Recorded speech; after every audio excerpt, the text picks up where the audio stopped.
Stop कर दिया। जरा गौर से देखिए इन सारे बच्चों को। सारे बच्चे नेपाली पाड़ा हिंदी हाई स्कूल की बच्चियां हैं जो इस साल इन्होंने माध्यमिक परीक्षा दिया है और माध्यमिक का रिजल्ट आज इन लोगों के हाथ में दिया जा रहा है।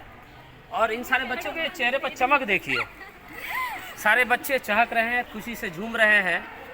माध्यमिक परीक्षा आज आप लोग को रिजल्ट मिल रहा है ना? हाँ, पास हो गए हैं आप? किस डिवीजन से पास हुए हैं आप? Second division. आप? Second division. आप? अच्छा, बच्चे सेकंड डिवीज़न फर्स्ट डिवीज़न से पास हो रहे हैं। इनके चेहरे पर खुशी है और ये खुशी इनको मिला है एक शिक्षा के माध्यम से। शिक्षा बच्चों को आगे बढ़ना सिखा रही है। यहाँ के जो हेड मास्टर हैं कलीमुल हक सर, वो काफ़ी मेहनत करते हैं बच्चों के पीछे, उनको सही दिशा देने का काम कर रहे हैं और बच्चों को अच्छी तालीम मिले ये सारी व्यवस्था वो कर रहे हैं।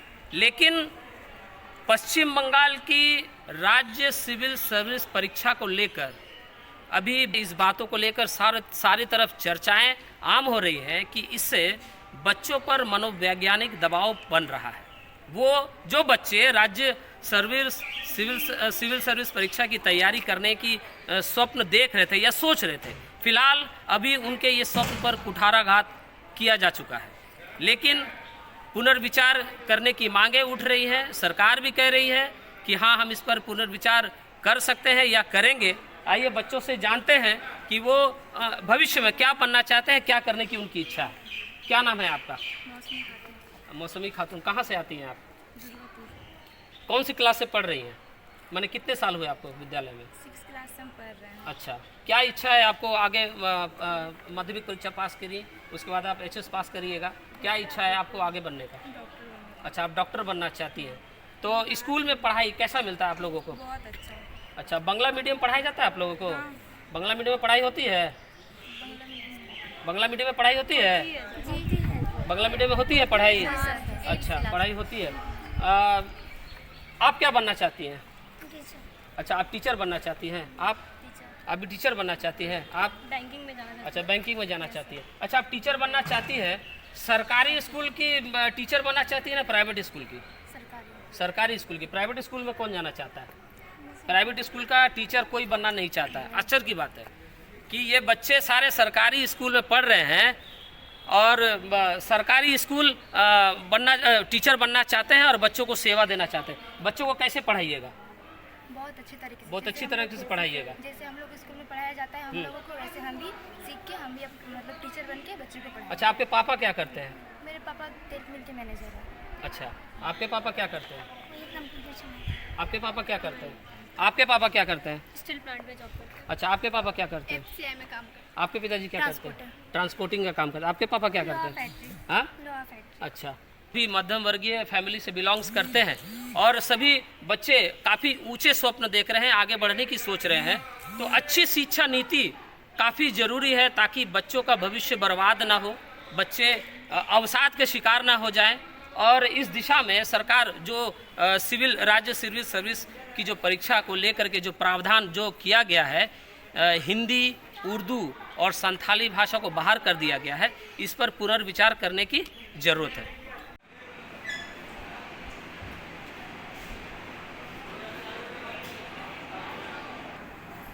पश्चिम बंगाल में राज्य सिविल सर्विस परीक्षा पहले हिंदी, उर्दू, बंगाली, नेपाली और संथाली भाषा में ली जाती थी, जिसमें राज्य सरकार ने संशोधन कर हिंदी, उर्दू और संथाली भाषा को बाहर कर दिया गया। अब इससे गैर बंगाली भाषी जो छात्र हैं, परीक्षा में इनकी भागीदारी पर प्रश्न चिन्ह लग चुका है और जिससे ये कहा जा रहा है कि उनकी तैयारी पर भी असर पड़ेगा, बच्चों पर मनोवैज्ञानिक दबाव भी बनेगा।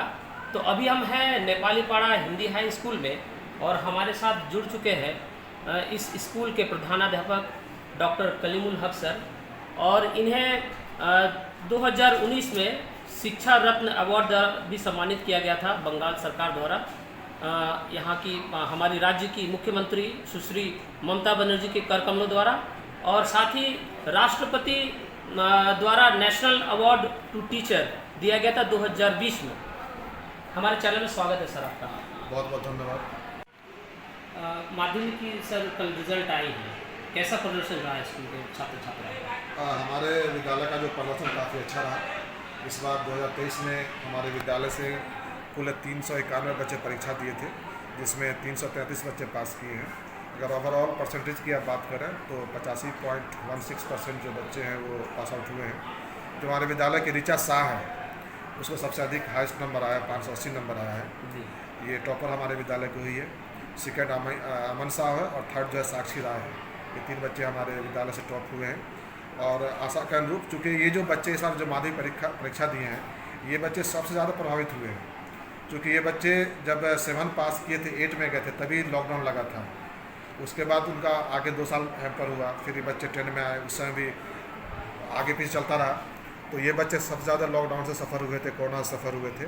उसके बावजूद भी बच्चों ने काफ़ी अच्छा प्रदर्शन किया है और आने वाले समय में आशा करते हैं कि हमारे बच्चे जो विद्यालय को और भी अच्छा करेंगे। सर और भी सारे बच्चे, बहुत सारे स्कूल में बच्चे पास आउट किए इस साल, है ना? तो क्या उन लोगों को क्या कहिएगा, क्या शुभकामनाएं संदेश दीजिएगा? हालांकि प्रश्न चिन्ह तो लग ही गया है, राज्य सिविल सर्विस परीक्षा में अब वो बच्चे हिस्सा नहीं ले पाएंगे, बंगाली गैर बांग्ला माध्यम के जो छात्र हैं।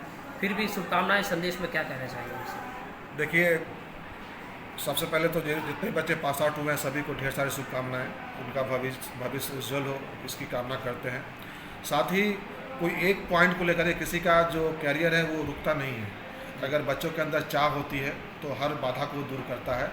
और अभी आप देखेंगे कि गरीब से गरीब घर का बच्चा भी, रिक्शा चलाने का बच्चा भी, ठेला चलाने का वाले का बच्चा भी IAS बन रहा है, जज बन रहा है, इंजीनियर बन रहा है, डॉक्टर बन रहा है।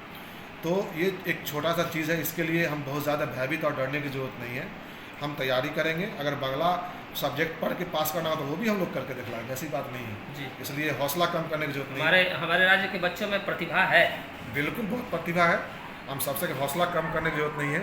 आप अपने हौसला को ऊँचा रखिए, उड़ान लंबा उड़िए, सफलता मिलेगी आपको। सर अभी हमारे राज्य में चर्चाओं का बाजार बहुत ही गर्म है कि गैर बंगाली भाषाओं के जो छात्र हैं उनके साथ भेदभाव किया जा रहा है। इस पर क्या कहना चाहते हैं और ये जो सरकार का जो निर्णय है कहाँ तक उचित बनता है? देखिए, ये जो आप बात कर रहे हैं ये भी हमारे जानकारी में है। मैंने भी वो जो सर्कुलर है मैंने उसको देखा है। ये कैसे हुआ, क्यों हुआ, इस पर अभी हम लोग भी प्रयास कर रहे हैं।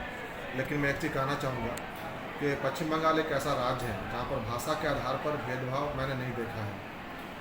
खास करके 2011 के बाद, जब से जो हमारी वर्तमान मुख्यमंत्री माननीय ममता बनर्जी मुख्यमंत्री बनी, तब से सभी भाषा भाषियों को लेकर के एक सौहार्दपूर्ण तरीके से हर क्षेत्र में यहाँ पे कार्य किया गया है। और ये पहली बार इस तरह का सर्कुलर देखा गया है। मैंने अपने स्तर पर भी इसको लेकर के बात की है। पश्चिम बंगाल के जो हिंदी एकेडमी के जो चेयरमैन हैं, विधायक जो गुप्ता जी हैं, विवेक गुप्ता जी हैं, मेरी 2 दिन पहले ही उनसे बात हुई है कि सर इस चीज़ को देखिए। उन्होंने कहा कि नहीं, हम लोग अपने स्तर पर इसको देख रहे हैं। उसके अलावा और भी जो नेतृत्व है, जो समाजसेवी है या जो सरकारी जो जनप्रतिनिधि MLA हैं, हमारी उनसे भी बातें हुई है। निश्चित तौर पर कहीं ना कहीं कुछ क्या वजह है, अभी तक मैं भी इस चीज़ को नहीं समझ पाया हूँ। लेकिन ये सर्कुलर तो आया है, इसका इफेक्ट तो जो समाज पे और बच्चों पे पड़ेगा जो बांग्ला भाषी हैं। तो हम लोग का प्रयास रहेगा इसके लिए कि फिर से इन विषयों को लाया जाए। और इसकी पहल भी हो चुकी है, अलग अलग तरीक़ों से लोग कर रहे हैं। और हमें लगता है कि जिस तरह से ये जो ममता बनर्जी की सरकार है, जिस तरह से समाज के हर भाषा भाषी को लेकर काम कर रही है, वो निश्चित तौर पर इसे फिर से इसको लाने का विचार करेगी। सर हिंदी भाषी के जो छात्र होते हैं, विशेषकर जो सरकारी स्कूल में जो बच्चे पढ़ते हैं, वो मध्यम वर्गीय परिवार और उससे भी नीचे तबके से आते हैं और उनके हर माता पिता का स्वप्न होता है कि हमारे बच्चे आगे जाकर एक अच्छे इंसान बने, एक अच्छी जगह पर पहुँचे, तभी जाकर तो समाज का भला होगा। तो बच्चों पर क्या दबाव बन सकता है इस जो सरकार द्वारा ये जो निर्णय लिया गया है? देखिए, ये दबाव तो जरूर पड़ेगा। जो बच्चे पहले अपनी भाषा में परीक्षा देते थे, अब बांग्ला कंपलसरी कर दिया गया है। निश्चित तौर पर दबाव पड़ेगा, लेकिन इसी को हटाने के लिए, दबाव न बने इसके लिए प्रयास चल रहा है। और मैं एक चीज़ और बता दूं, मेरा विद्यालय और मैं इस चीज़ का गवाह है कि यहाँ पर पश्चिम बंगाल की सरकार है, सभी भाषा भाषी को लेकर चलती है। मैं एक हिंदी माध्यम स्कूल का हेडमास्टर हूँ और ये बांग्ला भाषी राज्य है। यहाँ की पश्चिम बंगाल सरकार ने 2020 में एक हिंदी भाषा भाषी के एक हिंदी मीडियम स्कूल के हेडमास्टर को नेशनल अवार्ड के लिए नेशनल लेवल में भेजा था और मैंने ये अवार्ड जीत कर के लाया। 2022 में हमारे विद्यालय को पश्चिम बंगाल सरकार का शिक्षा दफ्तर ने रिकमेंड किया था सेंट्रल गवर्नमेंट के पास नेशनल अवार्ड के लिए, जो स्वच्छ विद्यालय पुरस्कार का, और हम वहाँ से अवार्ड को जीत करके आए। तो अगर ऐसा भेदभाव होता तो शायद ये ना होता। तो मैं ये दावे के साथ कह सकता हूँ कि जो पश्चिम बंगाल की वर्तमान सरकार है वो किसी भी तरीके से भाषा को लेकर के भेदभाव नहीं करती है। सर, आपको लगता है कि प्रतिभा का आकलन क्या भाषा के आधार पर किया जाना चाहिए? देखिए, भाषा का आधार पर बिल्कुल नहीं होना चाहिए, लेकिन एक चीज़ तो है कि आप जिस स्टेट में जिस भाषा में रहते हैं उसका जानना भी ज़रूरी है। ये भी तो है क्योंकि आप काम करेंगे, आप क्षेत्र में जाएंगे, उस भाषा की जानकारी होना बहुत ही ज़रूरी है। लेकिन जो एक क्वालिटी होता है वो भाषा के आधार पर आकलन उसका नहीं है। अच्छा सर, आपकी भी विद्यालय 4000 के करीब बच्चे यहाँ पढ़ते हैं। आपके स्कूल में क्या बांग्ला माध्यम से बच्चों को पढ़ाया जाता है? नहीं, हमारे यहाँ 6 to 8 जो थर्ड लैंग्वेज के रूप में बांग्ला की पढ़ाई होती है, लेकिन उसके बाद फिर बांग्ला की पढ़ाई नहीं। बांग्ला के टीचर है आपके यहाँ? टीचर हम लोग परमानेंट अभी नहीं है, लेकिन हमारा ओन अरेंजमेंट में है बांग्ला टीचर। तो इस दिशा में सरकार को तो पहले ये सोचना चाहिए कि बंगाली टीचर्स भी अवेलेबल नहीं है स्कूल में, बांग्ला पढ़ाया भी नहीं जा रहा, तो अचानक से ये निर्णय लेना कहाँ तक उचित बनता है? मैंने पहले कहा ना कि आखिर इसमें अचानक ये हुआ क्यों हुआ है, पहले इस कारण को समझना पड़ेगा। और मैं भी, हमारे पास ये इसके पास इसको लेकर के डिटेल जानकारी नहीं है, मैं भी इस प्रयास में हूँ और मैं अपने स्तर से भी, क्योंकि मैं बहुत सारे कामों से जुड़ा हुआ हूँ, मैं अपने स्तर से भी इस मामले का हल हो मैं भी प्रयासरत हूँ इसके लिए। और हमें आशा है कि मैंने पहले ही कहा कि जिस तरह से अभी वर्तमान सरकार जिस तरह से सही भाषा भाषियों को सामने लेकर के एक साथ ले काम कर रही है, मुझे आशा है कि कोई ना कोई हल जरूर निकलेगा। सर, आप ऐसे मुख्यतः बंगाली भाषी हैं या बिहारी भाषी हैं? मैं हिंदी भाषी हूँ। हिंदी भाषी हैं? मेरा मदर टंग उर्दू है। अच्छा, मदर टंग सर उर्दू है।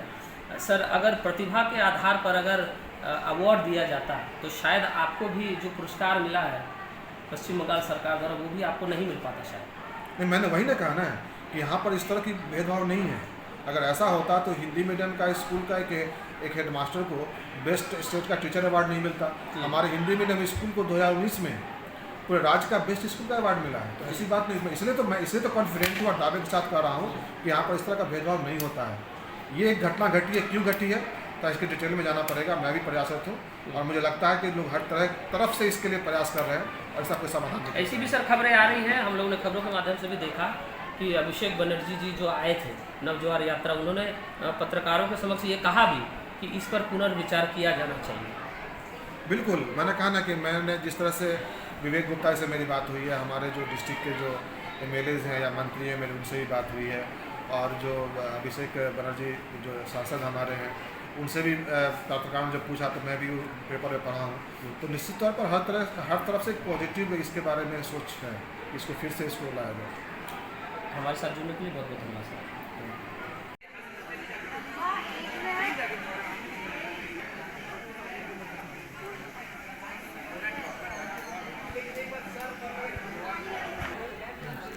किसी नेता के घर में अगर कोई बच्चा जन्म लेता है तो वो मुख्यमंत्री का दावेदार हो जाता है।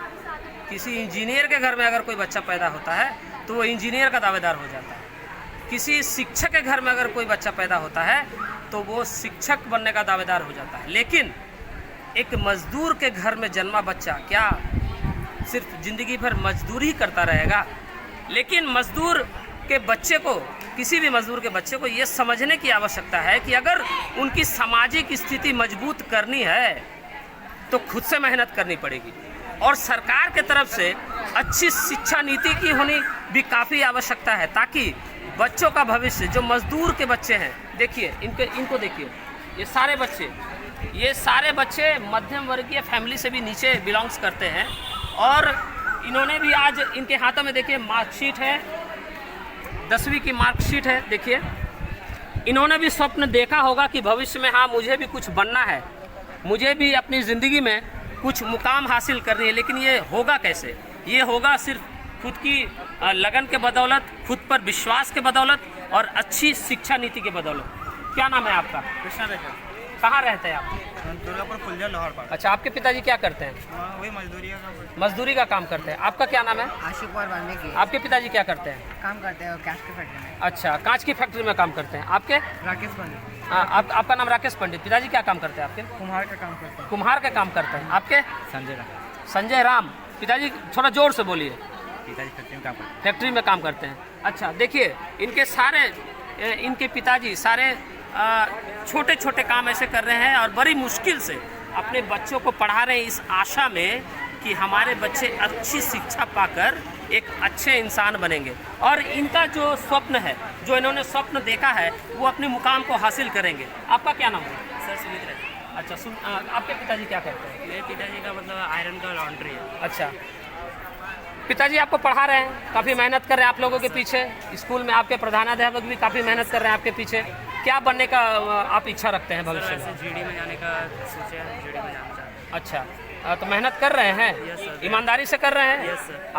आप क्या बनना चाहते हैं? आर्मी में जाना। आर्मी में? कितनी उम्र है आपकी? 16+। 16+। तो आर्मी में जाने के लिए तो मेहनत बहुत ज़्यादा करना पड़ेगा। वही तो कर रहे हैं तो सर। मेहनत करने के लिए तैयार है ना? एकदम। ना कोई शॉर्टकट मारिएगा। एकदम नहीं। देखिए, शॉर्टकट मारिएगा तो कभी भी कामयाबी नहीं मिलेगी आपको। बस इसीलिए तो नहीं मालूम। हाँ जी जी। आप क्या बनना चाहते हैं? डॉक्टर। डॉक्टर बनना चाहते हैं। तो डॉक्टर कैसे बनिएगा? डॉक्टरी करने के लिए तो काफ़ी खर्च की ज़रूरत पड़ेगी। Yes, sir. वो कहाँ से आएगा? सर आगे पढ़ाई के साथ साथ हम APLL करते हैं। वहाँ से क्या sir learning with earning facility है, तो वहाँ से अपना खर्चा खुद निकालते हैं। अच्छा, आप अपना खर्च खुद भी निकाल लेते हैं? Yes sir. अच्छा, तब तो ये तो बहुत भी अच्छी बात है और पिताजी को जरूर कुछ ना कुछ आप मदद कर पाते होंगे इस माध्यम से, Yes, sir. है ना? आपके पिताजी आप बिजनेस करना चाहते हैं? क्या बिजनेस कीजिएगा? मतलब अच्छा बड़ा कारोबार हो सकते हैं। अच्छा। तो उसके लिए तो अच्छी खासी पैसे की जरूरत पड़ी। वो पैसे कहाँ से आएंगे? स्मार्ट वैल्यू से ही करते हैं सर। अच्छा, तो आप भी कुछ काम करते हैं? Yes. अच्छा, अर्निंग करते हैं और उसके बाद पढ़ाई भी करते हैं, है ना? आप क्या करते हैं? अच्छा, आप पुलिस बनना चाहते हैं। राज्य सिविल सर्विस परीक्षा में आप इधर आ जाइए, आप इधर आइए। राज्य सिविल सर्विस परीक्षा में हिंदी, उर्दू और संथाली भाषा को बाद दे दिया गया है। अब परीक्षाएं सिर्फ बांग्ला भाषा में ही होंगी और नेपाली भाषा में। तो आप फिर सिविल सर्विस परीक्षा कैसे दे पाइएगा? आपको बांग्ला आता है?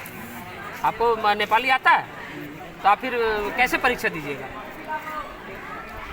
ये हंसने की बात नहीं है, ये काफ़ी सोचने की बात है। आप अपने भविष्य में अगर कुछ चाह रहे हैं कि हाँ मुझे सिविल सर्विस परीक्षा देना है राज्य की, तो आप फिर कैसे दे पाएंगे? बांग्ला तो आपको आता नहीं है, बांग्ला आपको पढ़ना पड़ेगा। बांग्ला में सिविल सर्विस आपको नहीं पता है? नहीं सर। बांग्ला में और नेपाली भाषा में परीक्षा ली जाएंगी। तो सर हम लोग कैसे देंगे परीक्षा? आपको भी राज्य सिविल सर्विस परीक्षा की तैयारी करनी है। हाँ। तो आपको तो ये पता होना चाहिए कि सरकार ने जो उनका जो नियमावली थी उसमें उन्होंने संशोधन कर दिया है कि राज्य सिविल सर्विस परीक्षा जो है अब हिंदी, उर्दू और संथाली भाषा में नहीं ली जाएगी, सिर्फ बांग्ला और नेपाली भाषा में ली जाएगी। तो आप कैसे कर पाइएगा? तो सर हम लोग तो ना बांग्ला आता है ना ये क्या बोलते हैं। अभी हमारे साथ यहाँ कुछ बच्चे हैं, तो भागने की आवश्यकता नहीं। आइए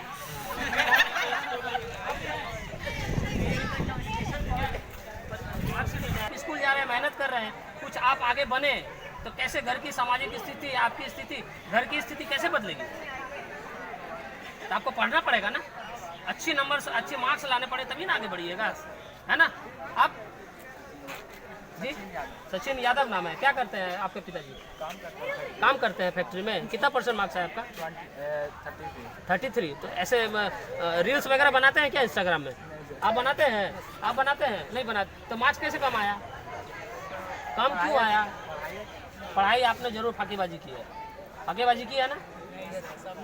सबने दिया है। बढ़िया दिया, बस नंबर किसी को अच्छा, मतलब जो याद करके गए थे वो परीक्षा में प्रश्न आया ही नहीं लगता, आया था, उल्टा हो गया। अच्छा, ठीक है, मेहनत कीजिए, अभी भी समय ख़त्म नहीं हुआ है। शुरुआत कहीं से भी हो सकती है, चाहे जो भी हो जाए, है ना? और शिक्षा के माध्यम से ही आप अपनी स्थिति को मजबूत कर सकते हैं, ये बात याद रखिएगा।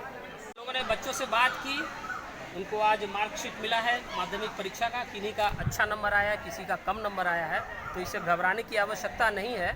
समय अभी भी सब कुछ ख़त्म नहीं हुआ है, आप फिर से शुरुआत कर सकते हैं। लेकिन आज जो पश्चिम बंगाल सरकार द्वारा ये जो नियम में जो बदलाव किए गए हैं, संशोधन किए गए हैं राज्य सिविल सर्विस परीक्षा में, उस पर पुनर्विचार करने की आवश्यकता है, क्योंकि बच्चों को तो पता ही नहीं है कि इस तरह का किया जा चुका है। जो बच्चे सोच रहे हैं कि हाँ मुझे पुलिस में जाना है, प्रशासनिक अधिकारी बनना है, तो वो कैसे ये तैयारी कर पाएंगे? और बांग्ला मीडियम की बांग्ला के माध्यम से जो पढ़ाई जो स्कूल में मिलनी चाहिए तो वो तो इनको मिला ही नहीं है। तो ये बच्चे सकते में है, एक तरह से कहना चाहूँगा। उनको विश्वास ही नहीं हो रहा है कि इस तरह का कुछ नियम बनाया गया है। और बच्चे मैं ये कहना चाह रहा हूँ इस वीडियो के माध्यम से हमारी मुख्यमंत्री माननीय सुश्री ममता बनर्जी जी से कि वो अपनी ये जो विचार उन्होंने जो लिया है उस पर पुनर्विचार करें, ताकि बच्चों का भविष्य बर्बाद ना हो और वो कहीं अवसाद के शिकार ना हो जाए। देखते रहिए नेशन 11 भारत। नमस्कार, जय हिंद।